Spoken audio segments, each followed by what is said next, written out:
صرف اہل سنت و جماعت نہیں بلکہ اگر دنیا کے اندر 73 فرقے ہو چکے ہیں تو ہر فرقے کا انسان بحیثیت کلمہ گو جو ہے وہ قوم کے سامنے بہرحال دل سے نہ صحیح زبان ہی سے لوگوں کے سامنے کچھ نہ کچھ فکریں پیش کر رہا ہے، لوگوں کے سامنے کامیابی کے حوالے سے کچھ رہنما خطوط پیش کر رہا ہے۔ کوئی کہتا ہے مومن نماز سے پابند نہیں ہے، آج مسلمان نمازی نہیں اس لیے مسلمان ناکام ہے۔ کوئی کہتا ہے مسلمانوں کے پاس دولت نہیں اس لیے مسلمان ناکام ہے۔ کوئی کہتا ہے مسلمانوں کے پاس ایجوکیشن نہیں اس لیے مسلمان ناکام ہے۔ کوئی کہتا ہے مسلمانوں کے پاس مضبوط تجارت نہیں اس لیے مسلمان ناکام ہے۔ کوئی کہتا ہے مسلمانوں کے پاس اقتدار نہیں اس لیے مسلمان ناکام ہے۔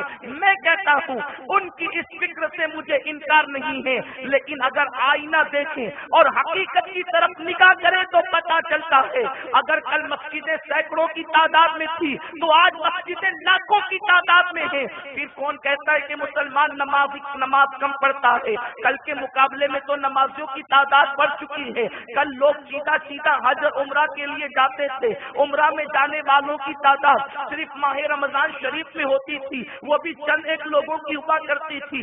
آج تو حال یہ ہے کہ سال کے پورے 12 مہینے حرم بھرا بھرا نظر آتا ہے، ہر وقت لوگ عمرہ کے لیے جا رہے ہیں۔ لوگ حج کے لیے پہلے بڑھاپے میں جاتے تھے، اب جوان بھی حج کے لیے جا رہے ہیں۔ لوگ تو ہر سال حج کے لیے جاتے ہیں۔ میرے پیارے آقا صلی اللہ علیہ وسلم کے پیارے دیوانوں، تو معتمرین کی تعداد بڑھ گئی، حاجیوں کی تعداد بڑھ گئی، نمازیوں کی تعداد بڑھ گئی، اور آپ دیکھیں کل کے مقابلے میں آج مسلمانوں کے کالجز زیادہ ہیں، یونیورسٹیاں زیادہ ہیں۔ کل تو حال یہ تھا کہ علماء یہ فتویٰ دیتے تھے کہ اپنی نجی محفل کے اندر انگریزی میں گفتگو نہ کرو۔ کل کی بات کر رہا ہوں، آج کی نہیں۔ کل ہمارے علماء فتویٰ دیتے تھے کہ اپنی نجی محفل میں انگریزی میں گفتگو نہ کرو، اس لیے کہ یہ انگریزوں سے مشابہت ہے اور یہ فسق تک لے جا سکتی ہے۔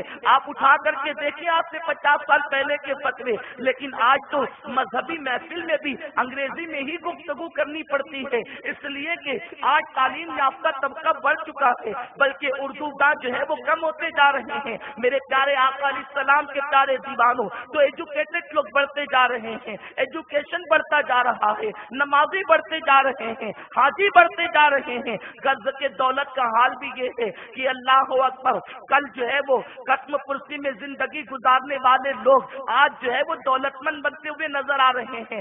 آخر پھر سب موجود ہے، پھر کل کا مسلمان کامیاب تھا، آج کا مسلمان ناکام کیوں ہے؟ بلکہ اگر آپ 14.5 صدیاں پیچھے جا کر کے دیکھیں تو سیدنا ابو ہریرہ خود فرماتے ہیں کہ میری پوزیشن یہ تھی، اگر کرتا پہننے کے لیے ہوتا تو میرے پاس تہبند نہیں ہوتا، میں جھک جھک کر کے مسجد نبوی میں چلتا، خالی کرتا پہن کر اگر میں اٹھ کر کے چلوں تو بے ستری ہو جائے، میری پوزیشن یہ تھی۔ سیدنا بلال حبشی کو کئی جنگوں میں کیا نہیں دیکھا گیا کہ آپ کے بدن کے اوپر چادر تک نہیں تھی، جناب اسود کے بدن پر چادر نہیں تھی، یہ بغیر چادروں کے جنگ لڑنے والے لوگ پھر کامیاب کیوں تھے، پھر کامران کیوں تھے؟ میرے پیارے آقا صلی اللہ علیہ وسلم کے پیارے دیوانوں، مسلمانوں کے پاس آج دولت موجود ہے، مسلمانوں کے پاس آج سجدوں کی کثرت موجود ہے، مسلمانوں کے پاس آج سرمایہ موجود ہے، مسلمانوں کے پاس حاجی اور نمازی بننے کا جذبہ موجود ہے، لیکن ایک وہ قیمتی فکر، ایک وہ مرکزی فکر جو صحابہ کے پاس موجود تھی اور جس چیز نے صحابہ کو کامیاب کیا تھا، آج وہ فکر مسلمانوں سے نکلتی چلی جا رہی ہے، کمزور سے کمزور تر ہوتی جا رہی ہے۔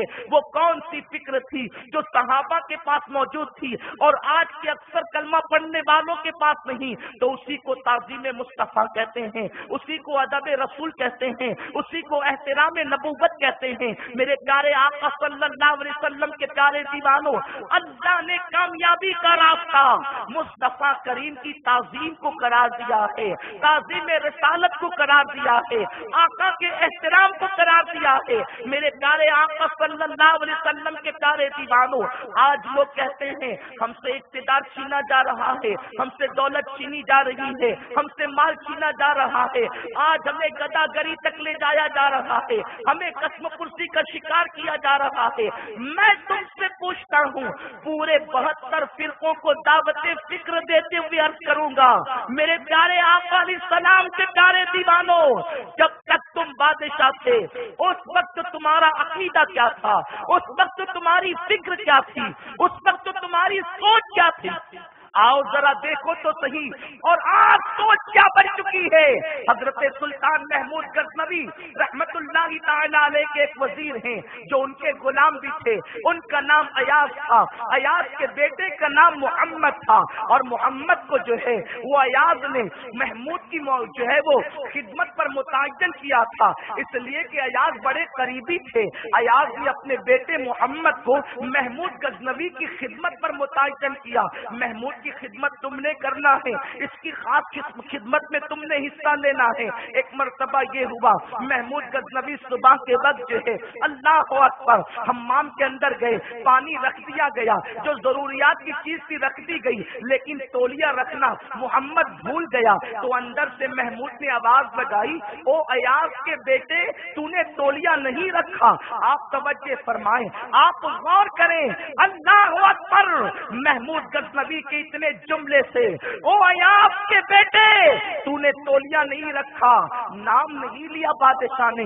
ایاز جا رہے تھے، قدم رک گئے، اس لیے کہ جانتے تھے کہ جب بادشاہ لوگ کسی سے ناراض ہوتے ہیں تو اس کا نام نہیں لیا کرتے، بغیر نام کے پکارا کرتے ہیں۔ آج میرے بیٹے کا نام بادشاہ نے نہیں لیا، کہیں ناراض تو نہیں، اور یہ ناراضگی بادشاہ کی بڑی مہنگی پڑ سکتی ہے، اس لیے کہ بادشاہ جن سے ناراض ہوتے ہیں ان کے تن پر گردن سلامت نہیں رہتی، ان کا سر سلامت نہیں رہتا۔ ایاز رک گئے، محمود غزنوی باہر آئے، جیسے ہی محمود باہر آئے، ایاز نے ہاتھ جوڑ کر کے کہا، جہاں پناہ عالم پناہ، اگر گفتگو کرنے کی اجازت ہو تو میں کچھ گفتگو کروں، اجازت دے تو کچھ بات کروں۔ سلطان بہت موڈ میں تھے، کہنے لگے ایاز روکا کبھی جو آج روکیں گے، کہو کہنا کیا چاہتے ہو؟ تو ایاز نے موقع پا کر کہا، سلطان کیا آپ غلام زادے سے ناراض ہیں؟ آپ میرے بیٹے سے ناراض ہیں؟ آپ نے اس کا نام لے کر کے نہیں پکارا، آپ نے کہا او ایاز کے بیٹے کیا تو تولیہ رکھنا بھول گیا؟ سلطان کی آنکھوں میں خون اتر آیا اور پورے جذبے سے سلطان جواب دیتے ہیں، ایاز تیرے بیٹے کا نام محمد بعد میں ہے، محمد پہلے میرے آقا مصطفیٰ جان رحمت کا نام ہے۔ میں حمام میں تھا، میرا وضو نہیں تھا، بے وضو نام محمد کیسے لے سکتا ہوں؟ اس زمانے کا بادشاہ بھی نام محمد بے وضو نہیں دیتا تھا۔ جب تک تم نام محمد بے وضو نہ لیتے تھے تب تک تم بادشاہ تھے، اقتدار کی کرسیاں تمہارے قدموں کے نیچے تھی۔ جب سے تمہارے ٹھیلا ڈھکیلنے والوں کو یہ فکر مل گئی کہ حضور تو ہماری طرح ہے، صرف تمہارے ہاتھوں میں بھیک کا کٹورا آ گیا۔ جب تمہیں یہ فکر دے دی گئی کہ شیطان بڑا عالم ہے محمد الرسول اللہ سے، نبی سے بڑا عالم شیطان کو کہا جاتا ہے، یہ میٹھے میٹھے بن کر آنے والے، بھولی بھولی صورتیں لے کر آنے والے کہتے ہیں ہم نماز کی کلمے کی دعوت دیتے ہیں۔ خدا کی عزت و جلال کی قسم، اگر یہ نماز اور کلمے کی دعوت دیتے تو کیا ہمارے علماء کو پاگل کتے نے کاٹا تھا جو ان پر کفر کا فتویٰ دیتے؟ علماء عرب و عجم کو، حرمین شریفین کے 200 سے زائد علماء کو کیا معاذ اللہ کیا ہو گیا تھا جو انہوں نے ان پر کفر کا فتویٰ دیا؟ بات یہ ہے مسلمانوں کہ جب انگریز ہندوستان آئے تو سونے کی چڑیا کو تو لوٹ لے گئے، لیکن ساتھ ہی ساتھ وہ جانتے تھے کہ دولت کو لوٹ کر کے ہم مالدار نہیں ہو سکتے، اگر ہند کو لوٹنا ہے تو ہندوستانی مسلمانوں کے ایمان کو لوٹ لو، ان کے عقیدے کو لوٹ لو، اور ان ظالموں نے ہمارے عقیدے کو لوٹنے کی کوشش کی۔ انگریز گیا مگر یہاں کے مسلمانوں کو، نام نہاد مسلمانوں کو نبی کا گستاخ بنا کر کے گیا، کلمہ پڑھنے والوں کا عقیدہ لے کر کے گیا، ان کا ایمان لے کر کے گیا۔ اللہ تبارک و تعالی رحمت نازل فرمائے اس زمانے کے علماء پر، علامہ فضل خیر آبادی پر، علامہ عنایت اللہ اللہ کاکوروی پر، کافی مراد آبادی پر اور علامہ نقی علی خان رحمت اللہ علیہ پر، جناب فضل رسول پر، عبد القادر بداچونی پر، اور بالخصوص امام اہل سنت سیدی اعلیٰ حضرت امام احمد رضا پر کہ انہوں نے قلم سے جہاد کیا اور کروڑے مسلمانوں کے ایمان کو حفاظت کی کوشش کی۔ میرے پیارے آقا علیہ السلام کے پیارے دیوانوں، میں تمہاری عدالت میں چند باتیں رکھنا چاہتا ہوں، آپ مجھے بتائیں تو صحیح کہ جو یہ کہے کہ نبی سے بڑا عالم شیطان ہے، اٹھا کر دیکھو براہین قاطعہ، براہین قاطعہ میں نبی سے بڑا عالم شیطان کو لکھا، وہ شیطان جس کی کوئی تعریف نہیں کرتا، یہ کلمہ پڑھنے والے اس کی تعریف کر رہے ہیں، اور یہاں تک لکھا کہ شیطان کے بڑے عالم ہونے پر قرآن سے دلیل موجود ہے اور نبی کے بڑے عالم ہونے پر قرآن میں کوئی دلیل نہیں ہے۔ آپ کہتے ہیں کہ آپ ان کو برا کیوں کہتے ہیں؟ لوگوں کو تکلیف ہوتی، برا کیوں کہتے ہیں؟ نادان کوئی تیرے باپ کو شیطان سے بڑا، تیرے باپ سے شیطان کو بڑا بتائے تو تجھے تکلیف ہوتی ہے، اگر تیرے باپ کی توہین کر کے شیطان کی تعریف کرے تو تکلیف ہو۔ یہاں رسول اللہ کی توہین کی جا رہی ہے، آقا کی بے ادبی کی جا رہی ہے، اور سن لو، صرف فاتحہ اور سندل کرنے سے کوئی سنی نہیں ہوتا، جب تک کہ نبی کے دشمنوں سے دل سے دشمنی نہیں کرے گا اس وقت تک وہ پکا عاشق رسول نہیں ہو سکتا۔ حضرت سیدنا مجدد الفسانی فرماتے ہیں تولا بے تبرہ نیست ممکن، کہ محبت نفرت کے بغیر نہیں ہے۔ یہ کس نے کہا؟ مجدد الفسانی نے۔ تم تو ان کو بہت زیادہ مانتے ہو نا، پھر یہ کہتے ہو مولانا نفرت کی بات مت کرو، میٹھی میٹھی بات کرو۔ اگر نفرت کی بات اسلام میں نہ ہوتی تو قل یا ایھا الکافرون کی صورت کو نکال دو قرآن سے، اور کل من بعد ذالک زمین کو نکال دو قرآن سے، تبت یدا کو نکال دو قرآن سے، سورہ منافقون کو نکال دو قرآن سے۔ سورہ منافقون قرآن میں موجود ہے، اور سنو اللہ تبارک و تعالیٰ نے قرآن کے اندر سورہ بقرہ میں اللہ اکبر مومنین کی تعریف 3 آیتوں میں کی، اور اس کے بعد کافروں کا ڈیفینیشن 3 آیتوں میں بیان کیا، اور اس کے بعد اتنی تقریباً 13 سے زیادہ آیتیں منافقین کا تعارف کرایا۔ کیوں؟ یہ سب سے زیادہ خطرناک ہے، یہ ایمان کے لٹیرے ہیں، اور منافقین جہنم کے سب سے نچلے طبقے میں رہیں گے۔ منافق کون ہے؟